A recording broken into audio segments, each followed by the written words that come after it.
I've talked to some guys that were like, well, I build that base with my jiu-jitsu because I'm not going oh my gosh, all out, right? So that's not. Oh my god, that's a yeah. that's a pet peeve. I'll get it.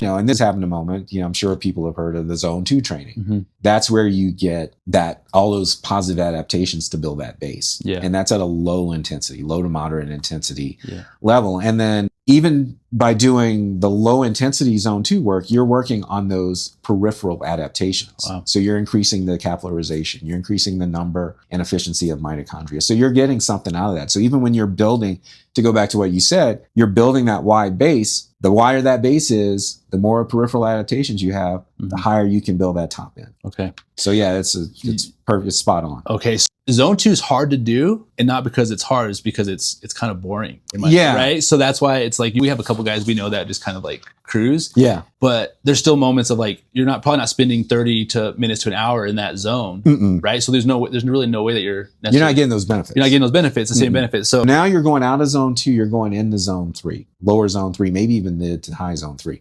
The problem there is once you start generating those, you're shifting from primarily a fat metabolism to increasingly relying on carbohydrate metabolism, glycolysis. And remember I said glycolysis, the obligate result of glycolysis is the production of lactate. So you're going from like fat metabolism primarily to carbohydrate metabolism and generating that lactate. Lactate does two things. It does a lot of things, but in this context, it's going to inhibit the breakdown of fatty acid, and it's going to inhibit the transport of the fatty acids across the mitochondrial membrane. So what, in not nerd speak, what that means is that you've inhibited those adaptations because you're not able to access those fat stores. And that's going to last for about 15 minutes or so. Okay. So even if you hit this, let's say our sample runner or example runner, they're 20 minutes in, they get after it for 5 minutes, and then they back off. They're like, oh man, I'm out of zone 2. Let me back off.